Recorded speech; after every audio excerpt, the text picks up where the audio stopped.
আল্লাহ রাব্বুল আলামিন জিলহজ মাসকে মর্যাদাপূর্ণ মাস বানাইছেন। শুধু গোটা মাসে আল্লাহ তাআলার কাছে মর্যাদাপূর্ণ না, বরং গোটা মাসের মধ্যে জিলহজের প্রথম দশক আলাদাভাবে আল্লাহ তাআলার কাছে গুরুত্বপূর্ণ। জিলহজ মাসের 10 তারিখ আমরা জানি ঈদুল আজহা অনুষ্ঠিত হয়। তো জিলহজের চাঁদ ওঠা থেকে নিয়ে জিলহজের 10 তারিখ, এই জিলহজের প্রথম দশক, গোটা মাসের মধ্যে এই প্রথম দশকের সম্মান এবং মর্যাদা আল্লাহ তাআলার কাছে আরো বেশি। قال أصحاب رسول الله صلى الله عليه وسلم ما هذه الأضاحي।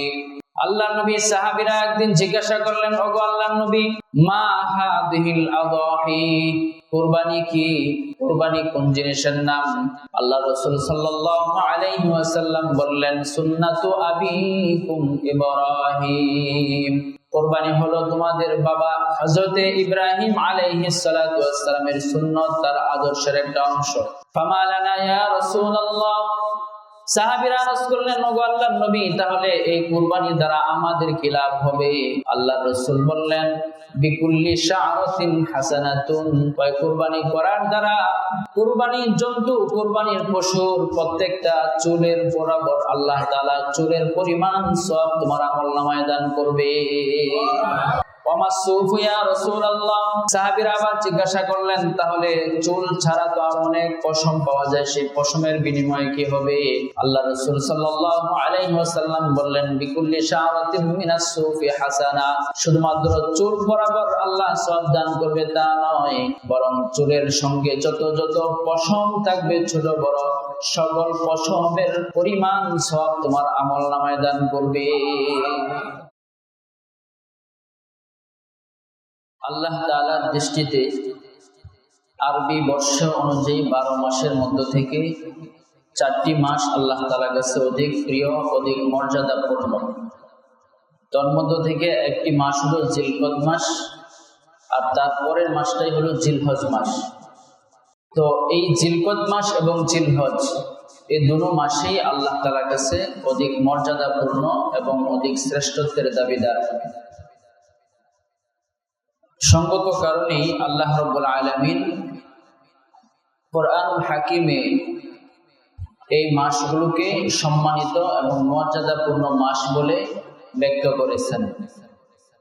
আল্লাহ তাআলা বলেন, ইন্না ইদ্দাতাশ শুহুরি ইনদাল্লাহি 12 শাহরা ফি কিতাবিল্লাহি ইয়াওমা খালাকাস সামাওয়াতি ওয়াল আরদা মিনহা আরবাআতুন হুরুম। নিশ্চয় আল্লাহ তাআলার নিকট মাস সমূহের গণনা 12 মাস। তার মানে আমরা যেমন বাংলা ইংরেজি মাসের গণনা করি 12 মাস, গোটা বছর 12 মাসে অতিবাহিত হয়, ঠিক অনুরূপ ভাবে আল্লাহ তাআলার কাছেও সমস্ত মাস সমূহের মধ্য থেকে আল্লাহ তাআলার দৃষ্টিতে মাসের গণনা 12টি। ইয়াওমা খালাকাস সামাওয়াতি ওয়াল আরদা মিনহা আরবাআতুন হুরুম। আসমান এবং জমিন সৃষ্টির সূচনা লগ্ন থেকে আল্লাহ তাআলার লিখনিতে লিখিত আছে যে মাসের গণনা আল্লাহ তাআলার কাছে 12টি মাস। মিনহা আরবাআতুন হুরুম, এই 12 মাসের মধ্যে আল্লাহ তাআলার কাছে 4টি মাস সম্মানিত মর্যাদাপূর্ণ মাস। বলুন সুবহানাল্লাহ। সেই 4টি মাস কোনটি? এই যে মাসে আমরা উপনীত আছি, জিলকদ মাস, এর পরের মাস জিলহজ, আর হচ্ছে রজব, মুহররম। এই মোট 4টি মাস আল্লাহ তাআলার কাছে অধিক মর্যাদা সম্পন্ন। আল্লাহ রাব্বুল আলামিন জিলহজ মাসকে মর্যাদাপূর্ণ মাস বানাইছেন। শুধু গোটা মাসে আল্লাহ তাআলার কাছে মর্যাদাপূর্ণ না, বরং গোটা মাসের মধ্যে জিলহজের প্রথম দশক আলাদাভাবে আল্লাহ তাআলার কাছে গুরুত্বপূর্ণ। জিলহজ মাসের 10 তারিখ আমরা জানি ঈদুল আজহা অনুষ্ঠিত হয়। তো জিলহজের চাঁদ ওঠা থেকে নিয়ে জিলহজের 10 তারিখ, এই জিলহজের প্রথম দশক, গোটা মাসের মধ্যে এই প্রথম দশকের সম্মান এবং মর্যাদা আল্লাহ তাআলার কাছে আরো বেশি। জিলহজ মাস তো এমনিতেই মর্যাদাপূর্ণ মাস বলে এই গোটা মাসের মধ্যে আরো প্রথম যে দশকটি, প্রথম 10টি দিন আল্লাহ তাআলার কাছে আরো বেশি মর্যাদা সম্পন্ন। সুবহানাল্লাহ। আল্লাহ সুবহানাহু ওয়া তাআলা অন্য সূরায় বলেন ওয়াল ফাজরি ওয়া লায়ালিন আশর। আল্লাহ তাআলা কুরআনুল হাকিমে আমরা জানি বিভিন্ন জায়গায় আল্লাহ তাআলা বিভিন্ন জিনিস নিয়ে শপথ করেছেন, বিভিন্ন জিনিসের কসম করেছেন। তার মানে আল্লাহ তাআলা যে জিনিস দিয়ে কসম করেন সঙ্গত কারণে ওই জিনিসের দাম আর মর্যাদা বেশি হয়ে যায়। আল্লাহ তাআলা কুরআনুল হাকিমের মধ্যে কখনো কখনো আল্লাহ তাআলা কসম করেছেন, কলমের কসম করেছেন। কলম, আল্লাহর সৃষ্টির মধ্যে কলম একটা গুরুত্বপূর্ণ এবং মর্যাদা সম্পন্ন একটা সৃষ্টি। কথা বলুন ঠিক কিনা? কারণ এই কোরআন দিয়েই তো কোরআন এবং হাদিস সহকারে গোটা দ্বীন এবং ইসলামকে হেফাজত করা হয়। যে জিনিসের কসম খায় এই জিনিসের সম্মান আর মর্যাদা আরো বেড়ে যায়। তো আল্লাহ সুবহানাহু ওয়া তাআলা ওয়াল ফাজরি বলে ফজরের কসম করেছেন, ওয়া লায়ালিন আশর আল্লাহ তাআলা বলেন 10 রাত্রির কসম। ওয়াল ফাজরি ফজরের কসম, তার মানে 5 ওয়াক্ত নামাজের মধ্যে ফজরের নামাজের গুরুত্ব আর মর্যাদা বেশি। ওয়া লায়ালিন আশর 10 রাত্রির কসম।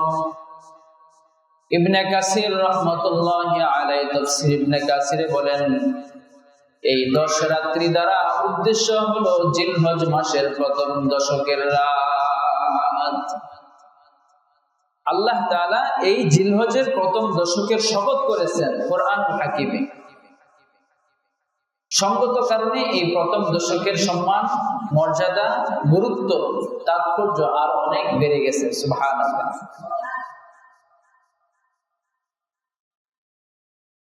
শুধু তাই নয়, আল্লাহর নবী সাল্লাল্লাহু আলাইহি ওয়াসাল্লামের riwayat আছে, মুসনাদ আহমদের হাদিস, عن جابر بن عبد الله رضي الله تعالى عنه قال قال رسول الله صلى الله عليه وسلم أفضل أيام الدنيا العشر يعني 10 من ذي الحجة। আল্লাহর নবী সাল্লাল্লাহু আলাইহি ওয়াসাল্লাম বলেন পৃথিবীতে সকল দিন, গোটা দিনের মধ্য থেকে আল্লাহ তাআলার কাছে সর্বশ্রেষ্ঠ, সবচেয়ে মর্যাদা সম্পন্ন দিন হলো আল আশর তথা জিলহজের প্রথম দশক। জিলহজের প্রথম 10টা দিন আল্লাহ তাআলার কাছে গোটা দিনের মধ্য থেকে উত্তম। সাহাবীরা আরজ করলেন, ইয়া রাসূলুল্লাহ ওয়ালাল জিহাদ, বলে জিহাদের আমলও কি তার চেয়ে গুরুত্বপূর্ণ না? আল্লাহ নবী বললেন, ওয়ালাল জিহাদ, এই প্রথম দশকের আমলের চাইতে জিহাদের আমলও বেশি সওয়াব নয়। তবে যে ব্যক্তি জিহাদের উদ্দেশ্যে জান ও মাল নিয়ে আল্লাহর রাস্তায় বের হয়ে গেছে এবং সর্বস্ব বিলীন করে শাহাদাতের মর্যাদা লাভ করেছে, ওই ব্যক্তি কিন্তু জিলহজের প্রথম দশকের ইবাদতকারীর চাইতে বেশি দাম। যে আল্লাহর রাস্তায় বের হয়ে জান ও মাল নিয়ে জিহাদ করে শাহাদাত বরণ করছে তার কথা আলাদা, তার মর্যাদা আবার বেশি। তো এই জিলহজের প্রথম দশকের সম্মান, মর্যাদা, গুরুত্ব আমরা বুঝতে পারলাম যে পৃথিবীতে যত দিন রয়েছে সকল দিনের মধ্যে আল্লাহ তাআলার কাছে জিলহজের প্রথম দশকের দাম অনেক বেশি। সুবহানাল্লাহ। কোরআন এবং হাদিসের আলোকে জিলহজের প্রথম দশকের কিছু করণীয় পাওয়া যায়। জিলহজের প্রথম দশকে কিছু আমল আল্লাহর রাসূল থেকে পাওয়া যায়। জিলহজের প্রথম দশকের মৌলিকভাবে আজকে আপনাদের সম্মুখে 10টি আমলের কথা আলোচনা করবার চাই। জিলহজের প্রথম দশকের 1 নম্বর আমল হলো রুইয়াতুল হিলাল। জিলহজের প্রথম আমল যেটা, আমরা জিলহজ মাসের চাঁদ দেখব, ঠিক আছে ইনশাআল্লাহ। এটা হচ্ছে সর্বপ্রথম আমল, চাঁদ দেখা। চাঁদ দেখার পরে আল্লাহ নবী সাল্লাল্লাহু আলাইহি ওয়াসাল্লামের একটি দোয়া পাওয়া যায়, আমরা সেই দোয়া করব। আল্লাহুম্মা আহিল্লাহু আলাইনা বিল আমনি ওয়াল ঈমান ওয়াস সালামাতি ওয়াল ইসলাম। তাহলে জিলহজের প্রথম দশকে 10টি আমলের মধ্য থেকে 1 নম্বর আমল হলো রুইয়াতুল হিলাল, চাঁদ দেখা। কথা বলেন ঠিক কিনা? 2 নম্বর আমল হলো আল ইমসাকু আনিশ শা'রি ওয়াল আযফার। 2 নম্বর একটা গুরুত্বপূর্ণ আমল হলো যারা কুরবানি দিবে, খুব ভালো করে শুনুন, যারা কুরবানি দেওয়ার ইচ্ছা করেছে, বলে চাঁদ দেখার সঙ্গে সঙ্গে, অর্থাৎ চাঁদ দেখার পরে হাত পায়ের নখ, চুল, মোচ এবং শরীরের বিভিন্ন গুপ্তাঙ্গের অবাঞ্ছিত লোম পশম কাটা থেকে বিরত থাকবে।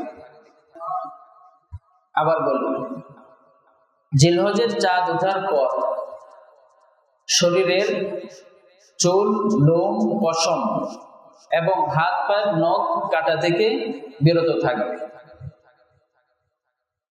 এটা যারা কুরবানি দিবে তাদের জন্য একটা মুস্তাহাব আমল। হযরত উম্মে সালামা রাদিয়াল্লাহু তাআলা আনহা সূত্রে রওয়ায়াত, আন উম্মে সালামা রাদিয়াল্লাহু তাআলা আনহা قال النبي صلى الله عليه وسلم اذا رايتم الهلال واراد احدكم ان يضحي فليمسك عن شعره واظفاره فليمسك عن شعره واظفاره। হযরত উম্মে সালামা রাদিয়াল্লাহু তাআলা সূত্রে রওয়ায়াত, আল্লাহ নবী সাল্লাল্লাহু আলাইহি ওয়াসাল্লাম বলেন, তোমরা যখন জিলহজের চাঁদ দেখবে এবং তোমাদের মধ্য থেকে কেউ যদি কুরবানি করার ইচ্ছা রাখে, তাহলে সে যেন চুল এবং নখ কাটা থেকে নিজেকে বিরত রাখে। 2 নম্বর আমল, যারা কুরবানি দিবে তারা চুল, নখ, শরীরের বিভিন্ন অবাঞ্ছিত লোম পশম কাটা থেকে কি থাকবে? বিরত থাকবে। এটা একটা হাজী সাহেবদের সাথে একটা সাদৃশ্য অবলম্বন। সুবহানাল্লাহ। যে হজ আমরা করতে যদিও পারি নাই, কিন্তু কমাস কম হাজী সাহেবদের কিছু রঙের সঙ্গে যদি আমাদের নিজেদের রং মিলাতে পারি, এটাই আল্লাহ তাআলার কাছে পছন্দের।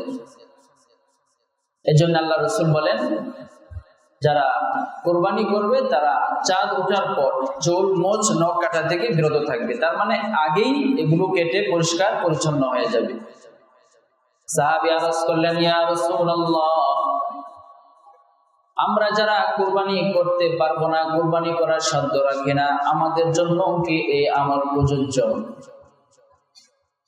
আল্লাহ রাসূল সাল্লাল্লাহু আলাইহি ওয়াসাল্লাম বললেন, আল্লাহ নবী সাল্লাল্লাহু আলাইহি ওয়াসাল্লামকে জিজ্ঞাসা করো, ফাইল্লাম আজিদ মানি হাদাল আদাহি, ওগো আল্লাহর নবী, আমরা যদি কুরবানি দেওয়ার সাধ্য না রাখি তাহলে আমরা কি করব? আল্লাহ রাসূল সাল্লাল্লাহু আলাইহি ওয়াসাল্লাম বললেন, খুয মিন শা'রিকা ওয়া আযফারিকা ফাযালিকা তামামু উযহিয়াতিকা ইনদাল্লাহি আযজা ওয়া জাল্লা। আল্লাহ নবী সাল্লাল্লাহু আলাইহি ওয়াসাল্লাম বললেন, যদি তুমি কুরবানি করার সাধ্য সামর্থ্য নাও রাখো, তারপরেও যদি তুমি কুরবানি দাতার মতো চুল, নখ, মোচ কাটা থেকে বিরত থাকতে পারো, তাহলে সেটাও তোমাকে আল্লাহ তাআলা এই আমলের বদৌলতে তোমাকে একটা পরিপূর্ণ কুরবানি করার সওয়াব দান করবে। তার মানে যারা কুরবানি আমরা করতে পারবো না, তারাও যদি আমলটা করি, আল্লাহ তাআলা একটা কুরবানি দেওয়ারই সওয়াব দান করবেন। সুবহানাল্লাহ। 2 নম্বর গেল। 3 নম্বর যে আমলটা জিলহজের প্রথম দশকে দিনের বেলায় সিয়াম আর রাতের বেলায় কিয়াম।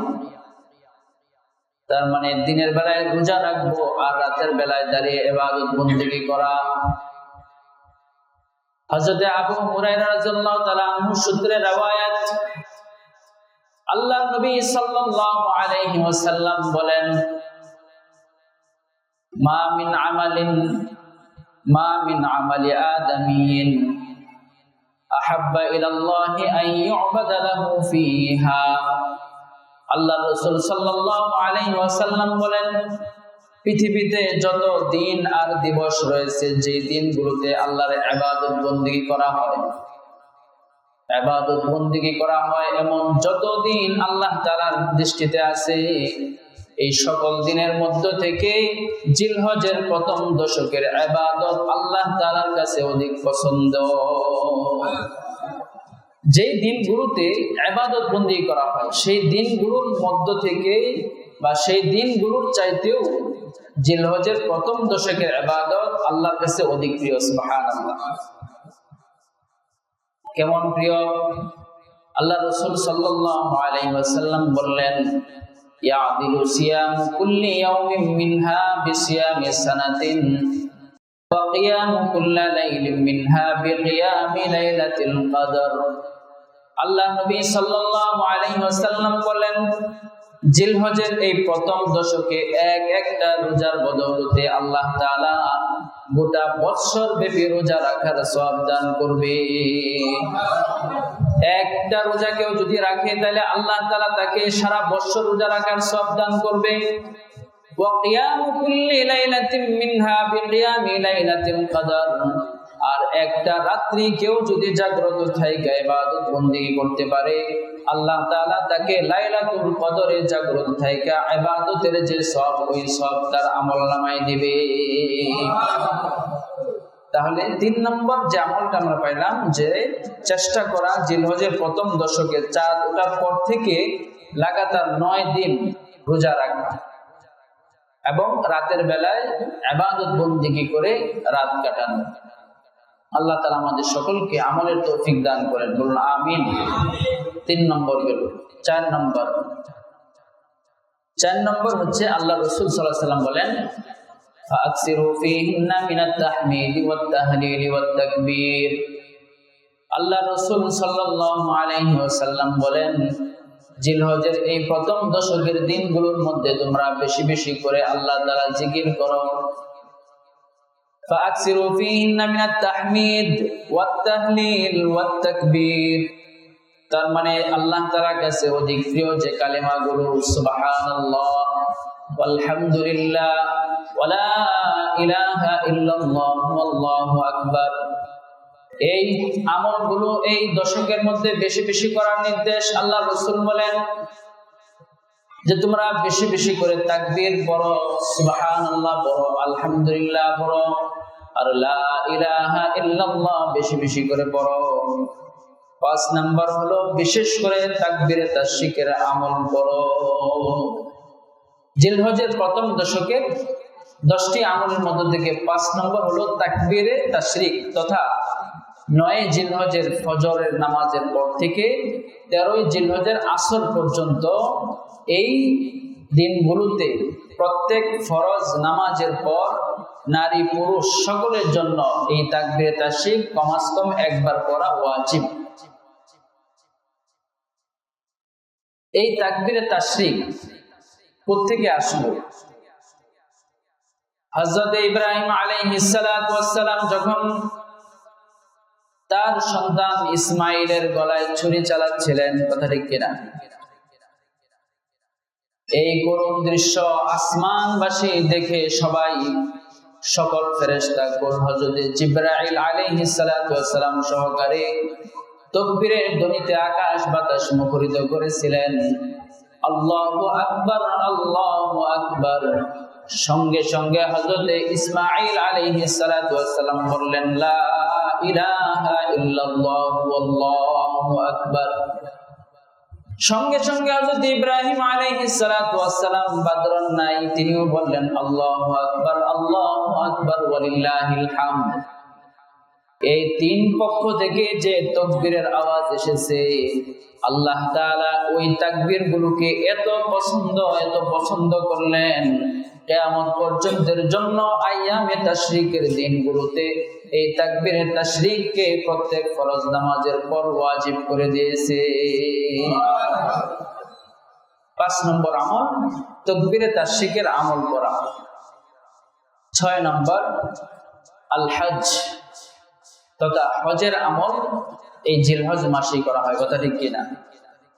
ওয়ালিল্লাহি আলান নাসি হিজ্জুল বাইতি মান ইসতাতাআ ইলাইহি সাবিলা। আল্লাহর কোরআন বলে, যাদের শক্তি রয়েছে, সামর্থ্য রয়েছে, তারা আল্লাহ সন্তুষ্টির জন্য হজ্জে বাইতুল্লাহ করবে। আমরা দোয়া করি যে সমস্ত হুজ্জাজিনে কেরাম হজ পালন করতে গিয়েছেন, আল্লাহ তাআলা সকলকে হজ্জে মাবরুর নসিব করেন, বলুন আমিন। আমাদেরকেও আল্লাহ তাআলা হায়াতে একবার হলেও কমাস কম তার ঘরের মেহমান হওয়ার তৌফিক দেন, সকল বলে আমিন। ৬ নম্বর হজ। ৭ নম্বর ৯ জিলহজ তথা আরাফার দিনের রোজাটা বিশেষভাবে রাখা। এমনিতেই তো জিলহজের প্রথম দশকের ৯ দিন রোজার কথা আছে, যে এক একটা রোজা বদৌলতে আল্লাহ তাআলা ১ বছর রোজা রাখার সওয়াব দান করবেন। কিন্তু আলাদাভাবে আরাফার দিন তথা ৯ জিলহজ ঈদের আগের দিন, এই দিনের রোজার ফজিলত আলাদাভাবে হাদিস শরীফে আসছে। আল্লাহ রাসূল সাল্লাল্লাহু আলাইহি ওয়াসাল্লাম বলেন, সিয়ামু ইয়াউমি আরাফা ওয়া ফি রিওয়ায়াতিন সিয়ামু আরাফা আহতাসিবু আলা আল্লাহি আন ইউকাফিরা আস-সানাতা আল্লাতী ক্বাবলা ওয়াস-সানাতা আল্লাতী বা'দা। আল্লাহ রাসূল সাল্লাল্লাহু আলাইহি ওয়াসাল্লাম বললেন, আরাফার দিনের রোজা কেউ যদি রাখে তাহলে তার ব্যাপারে আমি আশাবাদী, আল্লাহ তাআলা তার জিন্দেগির পূর্বের ১ বছর এবং পরের ১ বছর মোট ২ বছরের গুনাহগাতা আল্লাহ তাআলা মাফ করে দিবে। কারণ এই দিনটা বড় বরকতের দিন। এই দিনে আল্লাহ তাআলা অসংখ্য জাহান্নামীদেরকে জাহান্নাম থেকে মুক্তি দান করে জান্নাত দান করেন। এই দিনটা হলো ইসলামের পূর্ণতার দিন। এই দিনেই আল্লাহ রাসূল সাল্লাল্লাহু আলাইহি ওয়াসাল্লামের কাছে ওহী আসছে, আল ইয়াউমা আকমালতু লাকুম দীনাকুম ওয়া আতমামতু আলাইকুম নি'মাতি ওয়া রাদিতু লাকুমুল ইসলাম দীনা। এই আরাফার এই দিনে আল্লাহ তাআলা এই আয়াতের মাধ্যমে দ্বীন এবং ইসলামকে পরিপূর্ণতা দান করেছেন। সুবহানাল্লাহ। বলেছেন, আজকের দিন তোমাদের জন্য দ্বীনকে, ইসলামকে পরিপূর্ণ করে দিলাম। ওয়া আতমামতু আলাইকুম নি'মাতি, এবং আমার নিয়ামতগুলো তোমাদের উপর পরিপূর্ণ করে দিলাম। ওয়া রাদিতু লাকুমুল ইসলাম দীনা, আর তোমাদের ধর্ম হিসেবে, মানব জীবন ব্যবস্থা হিসেবে আমি আল্লাহ তাআলা দ্বীন হিসেবে ইসলামকে মনোনীত করলাম। সঙ্গত কারণে এই দিনের মধ্যে আল্লাহ তাআলার কাছে অধিক প্রিয়, এই দিনের রোজা আল্লাহ তাআলার কাছে অধিক প্রিয়। এজন্য জিলহজের প্রথম দশকের রোজার ফজিলত বলার পরেও আবার ৯ জিলহজ তথা আরাফার দিনের রোজার কথা আলাদাভাবে উল্লেখ করেছে। ৭টা আমল গেল। ৮ নম্বর জিলহজের প্রথম দশকের ১০টি আমলের মধ্যে থেকে ৮ নম্বর আমল হলো তারকুল মাআসি ওয়া তাওবাতু আনহা। সকল গুনাহ থেকে নিজেকে হেফাজত করা। কারণ এই সম্মানিত মর্যাদাপূর্ণ মাসের উল্লেখ করার পরেই আল্লাহ তাআলা বলেন, ফালা তাজলিমু ফীহিন্না আনফুসাকুম। এরে আমার বান্দারা, এমনিতেই তো গুনাহ করবা না, এমনিতেই তো আমার নাফরমানি করবা না, নিজের উপর জুলুম করবা না, তবে এই দিনগুলোর মধ্যে বিশেষ করে আরবাতুন হুরুম, যেটা 4টি মাস সম্মানিত মর্যাদাপূর্ণ, তার মধ্যে থেকে জিলকদ এবং জিলহজ, যে মাসে আমরা উপনীত আছি এবং যে জিলহজ মাসে আমরা আগামীতে উপনীত হব, বিশেষ করে এই দিনগুলোর ব্যাপারে আল্লাহ তাআলার করা হুঁশিয়ারি হলো, ফালা তাজলিমু ফীহিন্না আনফুসাকুম। এই দিনগুলোর মধ্যে তোমরা নিজেদের উপর জুলুম করো না। তার মানে হলো তোমরা গুনাহ কাতা করবে না, সকল গুনাহ থেকে তওবা করো। আরবি বর্ষ অনুযায়ী যদি জিলহজের মাধ্যমে বছর শেষ হয় তাহলে আমাদের হায়াতের জিন্দেগি থেকে 1 মাস কমে গেছে। কথা বলো ঠিক কিনা? পিছনের জিন্দেগির সমস্ত গুনাহ থেকে নিজেকে তওবা করে একমাত্র আল্লাহমুখী হয়ে যাওয়া। জিলহজের প্রথম দশকের এটা একটা গুরুত্বপূর্ণ আমল, গুনাহ ছেড়ে দেওয়া, গুনাহ না করা আর পিছলি জিন্দেগির গুনাহ থেকে তওবা করে ফিরে আসা। তওবা করে ফিরে আসা। 9 নম্বর যে আমলটা, এটা তো হচ্ছে সেই ঈদের দিন, অর্থাৎ ঈদের দিনে যে সুন্নত গুলো আছে সেই সুন্নত গুলোর প্রতি খেয়াল করে ঈদের দিনের আজমত এবং সম্মান রক্ষা করে আল্লাহ তাআলার পক্ষ থেকে এই আনন্দের দিনকে উপভোগ করা। 10 নম্বর, কোরবানি যাদের উপর ওয়াজিব হয়, যারা সামর্থ্য রাখে তারা কোরবানি করবে। এই মোট 10টি আমল। আবার আমার সঙ্গে আপনারা হাতে গণে মিলান 10টা আমল। 1 নম্বর, জিলহজের প্রথম দশকের 1 নম্বর আমল হলো প্রথমেই চাঁদ দেখে দোয়া করব। 2 নম্বর, যারা কোরবানি করব এবং করব না সকলে মিলে একটা মুস্তাহাব গুরুত্বপূর্ণ আমল হলো চাঁদ ওঠার পর চুল, মোচ, নখ এবং শরীরের বিভিন্ন গুপ্তাঙ্গের অবাঞ্ছিত লোম পশম কাটা থেকে বিরত থাকবো। এর আগে পরিচ্ছন্ন হয়ে যাব চাঁদ ওঠার আগে। 3 নম্বর, দিনের বেলায় সিয়াম, রাতের বেলায় কিয়াম। দিনে রোজা রাখবো আর রাতের বেলায় কিছু সময় জাগ্রত হলেও ইবাদত বন্দেগী করে কাটানো।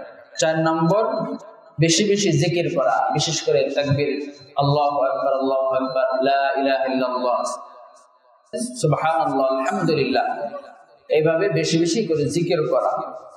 5 নম্বর, তাকবীরে তাশরিক, 9 জিলহজের ফজর থেকে 13 জিলহজের আসর পর্যন্ত তাকবীরে তাশরিকের আমল করা। এরপরে 6 নম্বর, যাদের উপর হজ ফরজ হজ করা। 7 নম্বর, আরাফার দিন তথা 9 জিলহজের রোজা রাখা। 8 নম্বর, সকল গুনাহ থেকে নিজেকে বিশেষ করে এই দিনগুলো থেকে বাঁচায় রাখা এবং পূর্বের সকল গুনাহ থেকে তওবা করা। 9 নম্বর, ঈদুল আজহা উদযাপন করা। 10 নম্বর, সামর্থ্যবান যারা তাদের জন্য কোরবানি করা।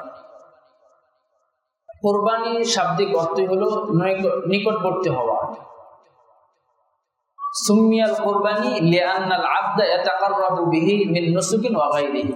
পরিভাষায় কোরবানি বলা হয় যে কোনো ইবাদত বন্দেগী বা অন্য কোনো আমলের মাধ্যমে আল্লাহ তাআলার নৈকট্য লাভ করা।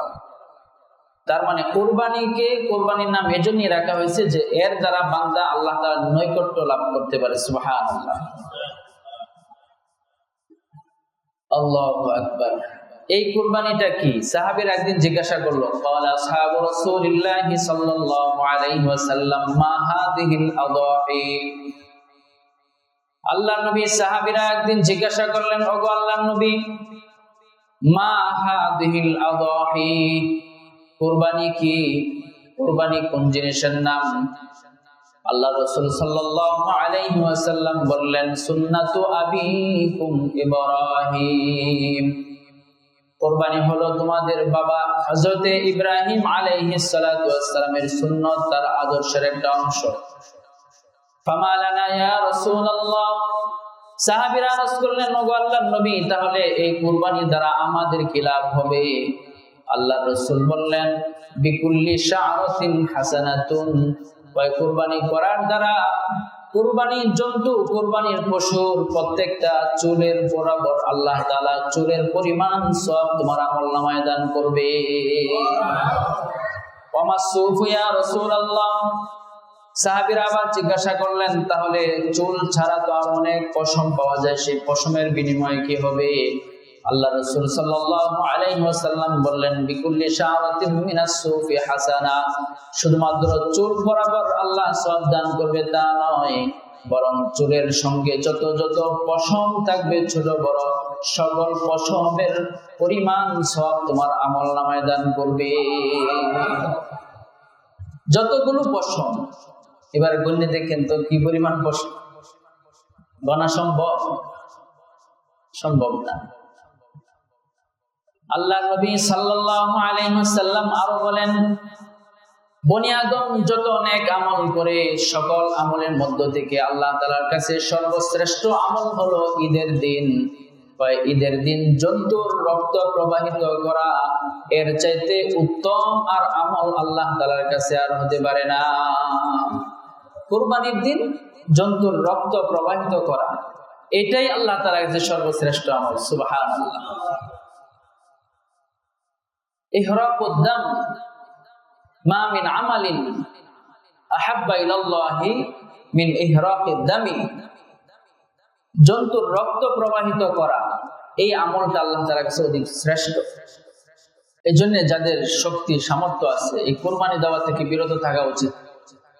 অনেকেই আছেন সামর্থ্য থাকা সত্ত্বেও কুরবানি দেয় না। ইদানিং 2-4-5 বছর ধরে এই প্রবণতাটা খুব বেশি লক্ষ্য করা যায়। এর আগে আমরা ছোট সময় দেখছি যে কুরবানি দেওয়ার জন্য প্রতিযোগিতা করতে, আবার গরু চুরি করে হোক যেভাবেই হোক, কেন? লোকে কি বলবে, সামাজিকতা নষ্ট হবে, নানান কারণে ব্যয়রা কুরবানি দেয়। ব্যয়ের বাড়ি কুরবানি দেয়। আমরা যদি কুরবানি না দিই কেমন দেখা যায়? যে কোনো মূল্যেও কুরবানি দিত, উদ্দেশ্য নিয়ত যেটাই থাকুক। কিন্তু ইদানিং যেটা আমি লক্ষ্য করতেছি যে কুরবানি দেওয়া থেকে বেশি বিরত থাকে। রাসূলুল্লাহ সাল্লাল্লাহু আলাইহি ওয়াসাল্লাম মদিনায় 10 বছর থেকেছেন। 10টি বছর তিনি সেখানে কুরবানির আমল করেছেন। মদিনায় তিনি খুব অনুকূল পরিস্থিতিতে ছিলেন, ঠিক না? নাকি প্রতিকূল পরিস্থিতি ছিল? মক্কায় তো জ্বালাইছে কাফের মুশরিকরা, আর মদিনায় গেছে তো ওনাকে জ্বালাইছে বেশি সবচেয়ে ইহুদিরা। তো তারপরেও আল্লাহ নবী সাল্লাল্লাহু আলাইহি ওয়াসাল্লাম এই কুরবানির আমল থেকে বিরত থাকেন নাই। এজন্যে কুরবানি যাদের উপর যারা সামর্থ্য রাখে চেষ্টা করা, অবশ্যই কুরবানি করা। আল্লাহ রাসূল সাল্লাল্লাহু আলাইহি ওয়াসাল্লাম বললেন, ইন্নাহা তাকউ ইয়াউমাল কিয়ামাতি বিকুরুনিহা ওয়া আযফারিহা ওয়া আশআরিহা। কুরবানি দাতা যে কুরবানি জন্তু আল্লাহর রাস্তায় কুরবানি করে, তার শিং, তার লেজ, তার চুল এবং তার বিভিন্ন অঙ্গ প্রত্যঙ্গ আল্লাহ রাব্বুল আলামিনের কাছে কিয়ামতের দিন তার পক্ষে সুপারিশ করবে। বলুন সুবহানাল্লাহ। দাঁড়ায় যাবে, এক একটা শিং দাঁড়ায় বান্দার পক্ষে আল্লাহর কাছে সুপারিশ করবে। শুধু তাই নয়, আল্লাহ নবী সাল্লাল্লাহু আলাইহি ওয়াসাল্লাম আরো বলেন, জন্তু জবাই করার সঙ্গে সঙ্গে জমিনে রক্তের ফোঁটা পড়ার আগেই আল্লাহ তাআলা তার জিন্দেগীর সব গুনাহ মাফ করে দেন। এজন্য হযরত ফাতেমা রাদিয়াল্লাহু তাআলা আনহাকে আল্লাহর নবী বলেন, ইয়া ফাতেমা কুমি ওয়াশহাদিহা। আল্লাহ রাসূল সাল্লাল্লাহু আলাইহি ওয়াসাল্লাম বললেন, এরে ফাতেমা, কুরবানির পশুকে যখন জবাই করা হয় তখন তুমি সেখানে উপস্থিত হবে, কেননা বিআউয়ালি ফাতরাতিন মিনহা ইগফারু লাকি যুনুবুকি ক্বাদ সালাফ আও কামা ক্বালা নবী আলাইহিস সালাতু ওয়াস সালাম। কারণ হলো কুরবানির পশু জন্তুর রক্ত প্রবাহিত হয়ে মাটিতে ফোঁটা পড়ার আগেই তোমার জিন্দেগীর সব গুনাহ আল্লাহ তাআলা মাফ করে দেবে। শুধু তাই নয় বিকুল্লি কতরাতিন হাসানাতুন, প্রত্যেকটা ফোঁটায় ফোঁটায় আল্লাহ তাআলা সওয়াব দান করবে। বিকুল্লি কতরাতিন হাসানা। শুধু তাই নয়, আল্লাহ রাসূল আরো বলেন, আযিমু যাহায়াকুম ফাইন্নাহা আলা সিরাতি মাতায়াকুম কাযা ফি কানজিল উম্মাল। আল্লাহ রাসূল সাল্লাল্লাহু আলাইহি ওয়াসাল্লাম বললেন, আযিমু যাহায়াকুম, তোমরা কুরবানির পশুকে যথাযথভাবে যত্ন করো, কুরবানির পশুকে যত্ন সহকারে তোমরা লালন পালন করো, কুরবানির জন্তুকে তোমরা আদর যত্ন করো।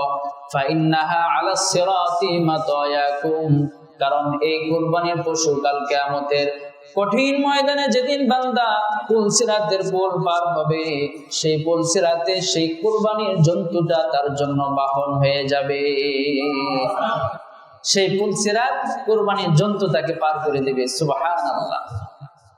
শুধু তাই, আল্লাহ রাসূল আরো বলেন, করমুহা ওয়া আসফারুহা ওয়া শা'রুহা, কুরবানির যত জন্তু আছে, সকল জন্তুর যত অঙ্গ প্রত্যঙ্গ আছে, শিং, চুল, তারপরে আরো যা যা এই সব কিছু কাল কিয়ামতের কঠিন ময়দানে হাসানাতুন মুহজারাতুন ফি মিজানিহি ইয়াউমাল কিয়ামা, কিয়ামতের কঠিন ময়দানে বান্দা যখন মিজানের পালায় তার নেক আমল আর বদ আমলগুলো ওজন করা হবে, সেই মিজানের পাল্লায় কুরবানির জন্তুর যত অবশিষ্ট জিনিসগুলো আছে, তার মানে শিং চুল যা যা আছে, এই সবগুলোকে কাল কিয়ামতের কঠিন ময়দানে মিজানের পালায় নেক আমলের সঙ্গে সেগুলোকে ওজন করা হবে। ফাও যাবে না, এই সবগুলো মিজানের পাল্লায় ধরে দেওয়া হবে। সুবহানাল্লাহ, মিজানের পাল্লায় ধরে দেওয়া হবে এবং সেইগুলো ওজন করা হবে নেক আমলের সঙ্গে। এজন্য আল্লাহ রাসূল বলেন, তোমরা সওয়াবের আশায় ভালোভাবে তোমরা কুরবানি আমল করো, কারণ এই কুরবানির আমলের মাধ্যমে তুমি জাহান্নাম থেকে বেঁচে যেতে পারবে। কানা হিজাবাম মিনান নার, এই কুরবানির আমলটাই তোমার জাহান্নামে যাওয়ার পথে অন্তরায় হয়ে যাবে। তার মানে আল্লাহ জাহান্নামে যাওয়ার পথে অন্তরায় হবে, তোমার জন্য জান্নাত সুনিশ্চিত করবে। বলুন সুবহানাল্লাহ, আল্লাহু আকবার। এজন্য যাদের সামর্থ্য আছে, আল্লাহ রাসূল সাল্লাল্লাহু আলাইহি ওয়াসাল্লাম বলেন, মান ওয়াজাদা সাআতাও ওয়ালাম ইউদহি ফালা ইয়াকরুবান্না মুসাল্লানা, যে ব্যক্তি কুরবানি করার সামর্থ্য সাধ্য থাকার পরেও কুরবানি না করবে, আল্লাহ রাসূল বলেন সে যেন আমাদের ঈদগাহের ধারে কাছেও না আসে। আল্লাহ রাব্বুল আলামিন আমাদেরকে বোঝার এবং আমলের তৌফিক দান করেন।